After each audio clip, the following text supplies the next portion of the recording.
एक समस्तीखेड़ा नाम का विशाल गांव था, जहां के लोग खुशी और आनंद जीवन व्यतीत करते थे।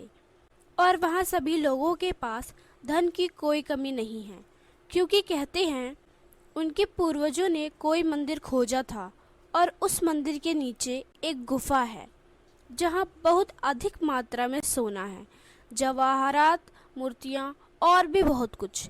पर यहाँ के लोग यह राज कभी किसी से नहीं बताते हैं। बहुत लोगों ने जानने की कोशिश की, मगर कोई फायदा नहीं हुआ। बिंदिया, चलो जल्दी, स्कूल के लिए देरी हो रही है। अरे आई चुलबुल, रुको जरा। तुम रोज देरी करती हो और मास्टर हम दोनों को गुस्सा करते हैं। तुम्हारी वजह से मुझे भी गुस्सा करते हैं। अरे चुलबुल, तुम चिंता मत करो। आज कोई नए मास्टर आएंगे तो वो गुस्सा नहीं करेंगे, तो बेकार में ही परेशान होती है। ऐसे ही दोनों लड़कियां हंसते हुए स्कूल की तरफ आगे बढ़ती हैं। अरे चुलबुल और बिंदिया, आज भी देर से? आज भी रोज की तरह सजा मिलेगी? अरे काका, आज कुछ नहीं होगा। सुना है कोई नया मास्टर आया है।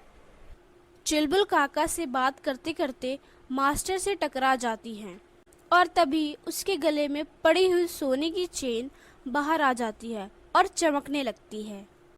अरे चुलबुल, तुम्हें कितनी बार बोला है जल्दी आया करो, तुम्हें समझ नहीं आता?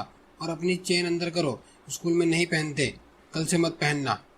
ठीक मास्टर जी, कल से नहीं पहनूंगी। और लेट तो मैं इस बिंदिया की वजह से होती हूँ। नहीं नहीं मास्टर, मैं तो जल्दी करती हूँ, ये लेट करती है। चलो बस करो, तुम दोनों जाओ अपनी क्लास में, चलो।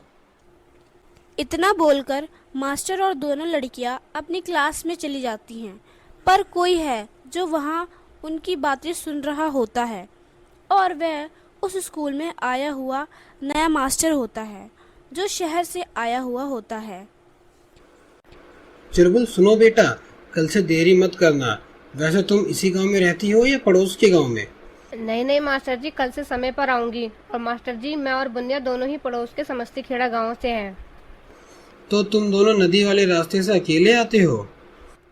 हम ही नहीं, बहुत बच्चे आते हैं हमारे गांव से। और मास्टर जी, आप कहाँ से आते हैं? आज तो स्कूल में पहला दिन है। अरे मैं तो स्कूल के पीछे वाले घर है ना, वहाँ रहता हूँ। अभी के लिए एक घर ढूंढ रहा हूँ। मास्टर जी, आप हमारे गांव चलिए, वहां आपको घर मिल जाएगा। और पता कर लीजिए, हमारे साथ चलिए, हम आपको रास्ता दिखा देते हैं। हाँ चलो, पता ही कर लेते हैं। ऐसे ही चुलबुल और बिंदिया मास्टर को गांव की तरफ ले जाते हैं। बातों बातों में ही गांव पहुंच जाते हैं। अरे चुलबुल, तू इतनी देर कहाँ रह गई? और ये कौन है? ये हमारे मास्टर जी हैं, नए आए हैं स्कूल में और घर ढूंढ रहे हैं। माँ, इनको चाचा वाला घर दिला दो। ठीक है, चलो बात करती हूँ चाचा से।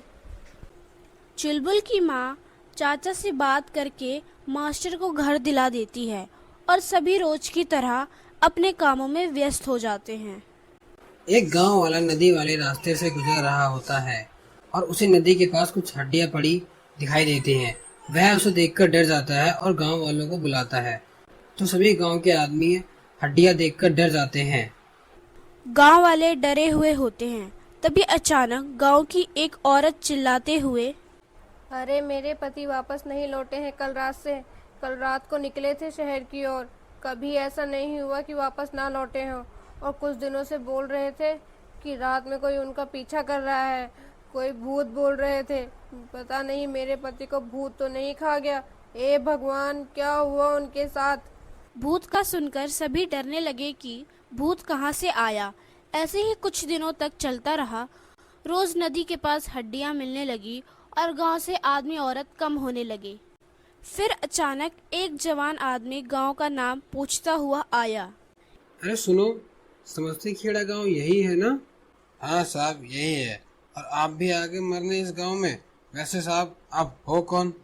मैं मुंशी चंद का बेटा हूँ, शहर से आया हूँ बहुत समय बाद। अरे आप तो सरपंच जी के बेटे हो। इतना कहकर गांव वाले उस आदमी को सरपंच के घर छोड़ देते हैं। पिताजी प्रणाम, कैसे हैं आप लोग? और बड़ी ही अजीब बात है, जिस गांव वाले ने मुझे यहाँ छोड़ा वह मरने की बात कर रहा था। कुछ हुआ है क्या गांव में? अरे बेटा, बहुत बुरा हाल है। गांव में भूत है और रोज कोई ना कोई गायब हो जाता है और सुबह नदी के पास हड्डियां मिलती हैं। सुना है भूत खा जाता है उस इंसान को जिसे वह पकड़ता है। अब गांव वाले डर से सोच रहे हैं कि गांव खाली कर दें। अरे पिताजी, आप भी बोल रहे हैं? कोई भूत भूत नहीं होता, कोई मजाक कर रहा होगा। तुम रुको, देखो कल किसी न किसी की हड्डियां मिलेंगी पक्का। ऐसी बातों के बाद सुबह होने पर फिर से हड्डियां मिलती हैं नदी के पास। देखा बेटा, आज फिर से। अब तो लगता है हमें ये गांव खाली करना ही पड़ेगा। ऐसा कैसे हो सकता है? वह हड्डियों के पास जाता है और देखता है कि यह बहुत पुरानी हड्डियां हैं, किसी नए मरे हुए इंसान की नहीं है। लगता है मुझे ही इस भूत का पता लगाना पड़ेगा। ऐसा कहकर सरपंच का बेटा रात होने का इंतजार करने लगता है। आज मैं यहीं छुपता हूँ पेड़ के पीछे और देखता हूँ कौन है भूत। भूत एक लाश को गिराते हुए ला रहा होता है और नदी के पास पहुंच जाता है और नदी के पास एक सुरंग का दरवाजा खोलता है और लाश को वहां डाल देता है और अपनी बोरी में से कुछ हड्डियां निकालता है और नदी के पास बिखरा देता है। अभी इस भूत को ठीक करता हूँ और पीछे से जाकर इसे डंडा मारता हूँ। और डंडा पड़ते ही भूत वहीं गिर जाता है और उसके बाद सरपंच का बेटा उसे रस्सी से बांध देता है और गांव ले जाता है। सभी गांव वाले उस भूत को देखकर डर जाते हैं। अरे यह तो भूत है। यह कोई भूत वूत नहीं है। मैं अभी इसका मुखौटा उतारता हूँ। मुखौटा हटाते ही सभी गांव वाले दंग रह जाते हैं। तभी चुलबुल जोर से बोलती है, ये तो नए मास्टर जी हैं। सभी गांव वाले मास्टर को पहचान लेते हैं और वो मास्टर ही होता है। तुमने ऐसा नाटक क्यों किया? तुमने लोगों को मार दिया, किस लिए?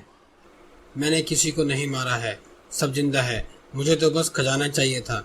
मैंने रोज एक एक करके आदमी से पूछा लेकिन किसी ने मुझे खजाने का रास्ता नहीं दिखाया। तो मैंने उन सभी को सुरंग में बंद कर दिया और नदी के पास हड्डियां फेंकता रहा ताकि लोग डर से गांव खाली कर दे और मेरी योजना सफल हो जाती। और तुमने मुझे पकड़ लिया और मैं यहाँ हूँ।